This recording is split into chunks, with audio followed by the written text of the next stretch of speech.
A worker died at the construction site of the new mega prison in Elmore County, Alabama, reportedly after a worker fell from a building under construction. Which side are you on? Which side are you on?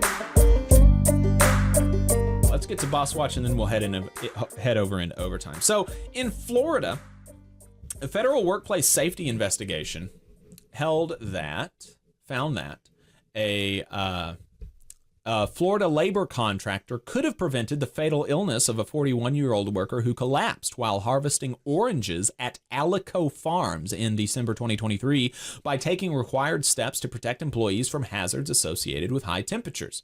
Inspectors with the U.S. Department of Labor's Occupational Safety and Health Administration, again, the OSHA is the thing that Clarence Thomas wants to completely dismantle.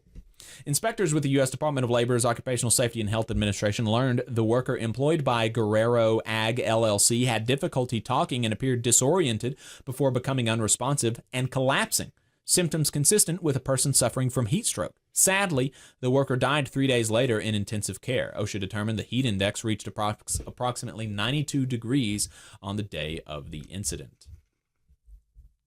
OSHA cited Guerrero Ag for 2 serious violations for exposing workers to hazards associated with high ambient heat on 3 separate days and not providing first aid training to employees working in an area without an infirmary, clinic, or hospital. The agency also cited the Arcadia-based labor contractor for failing to report a work-related hospitalization within 24 hours and subsequently the fatality within 8 hours as required by law. Guerrero Ag faces $30,000 in proposed penalties. In September 2021, the department announced enhanced and expanded measures to protect workers from the hazards of extreme heat.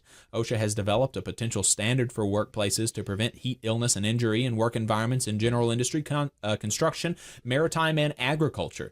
The agency also took an important step in addressing the dangers of workplace heat and moved closer to publishing a proposed rule to reduce the significant health risks of heat exposure for U.S. workers in outdoor and indoor settings. In April 2023, OSHA presented the draft rule's initial regulatory framework to the Advisory Committee on Construction Safety and Health. The committee unanimously recommended OSHA move forward swiftly on the notice of proposed rulemaking. The initial regulatory framework materials from the meeting are available in a docket on regulations.gov, and updates on the rulemaking process will be provided on OSHA's HEAT rulemaking webpage. OSHA concluded the Small Business Regulatory Enforcement Fairness Act process on November 3rd, and on June the 11th, the agency submitted its draft standard on heat injury and illness prevention to the Office of Management and Budget's Office of the Information and Regulatory Affairs for review. And actually, since this press release, they have announced that new rule. So, exciting news if that is allowed to stand. In the coal mining industry, the U.S. Department of Labor announced that its Mine Safety and Health Administration completed impact inspections in May 2024 at 15 mines in 12 states, leading the agency to cite 300 violations and 1 safeguard.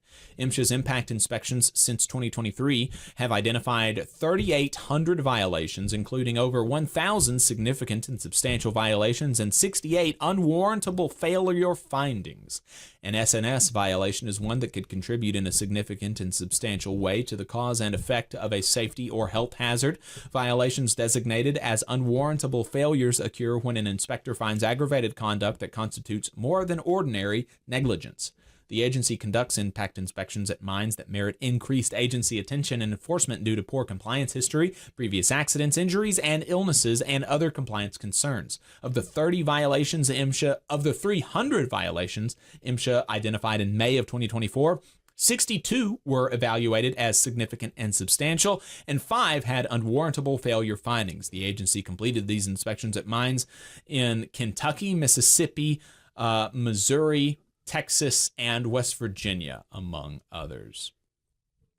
In Georgia, a 5-man crew's first day working to remove tar and stone from metal roof panels at a Macon warehouse ended abruptly in November 2023 when a 54-year-old laborer tragically suffered fatal injuries after stepping on a skylight and falling about 19 feet. A U.S. Department of Labor investigation found that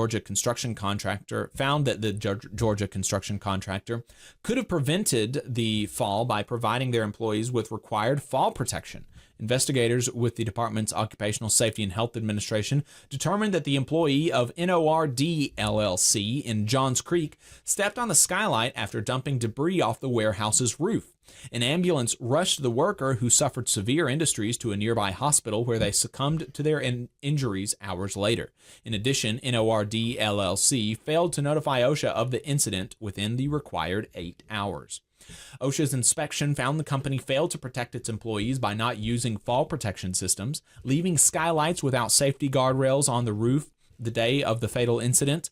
And despite this tragic incident, agency inspectors once again found NORD LLC allowing employees to work without these life-saving measures 2 months later after OSHA was notified of the violations. I mean, can you imagine that? Wow. Somebody literally died. Somebody literally died because of your negligence, and only 2 months later, you're already doing the negligent thing again. I mean, that's just really wild. That's really wild. OSHA identified 9 serious violations by NORD LLC that exposed workers to falls and other hazards when the company did the following.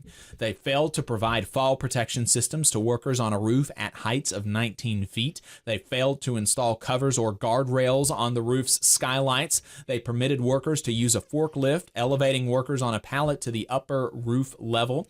They improperly used extension ladders that failed to reach at least 3 feet higher than the top of the roof. They allowed employees to use a ladder with structural defects. They permitted workers to operate nail guns at 120 psi without protective eyewear. They did not train forklift operators to operate powered industrial trucks, and they failed to report within 8 hours the death of an employee resulting from a work-related incident. In addition, the agency cited the employer with a serious violation for not ensuring the availability of accessible medical treatment for the injured employee. OSHA proposed $60,000 in penalties to address the violations.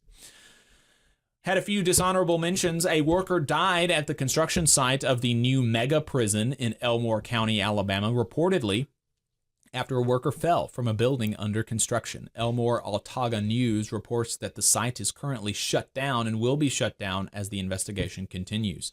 A Tennessee construction contractor could have prevented an employee's fatal fall at a Smyrna, New York job site in December 2023 by providing adequate fall protection and training employees in its effective use. And Hochen's Food Group, a large owner and operator of retail, grocery, convenience, and hardware stores and quick service restaurants headquartered in Bowling Green, Kentucky, will pay $40,000 and furnish other relief to settle a religious discrimination lawsuit that alleged the company refused to hire an individual who could not cut their dreadlocks due to their religious beliefs.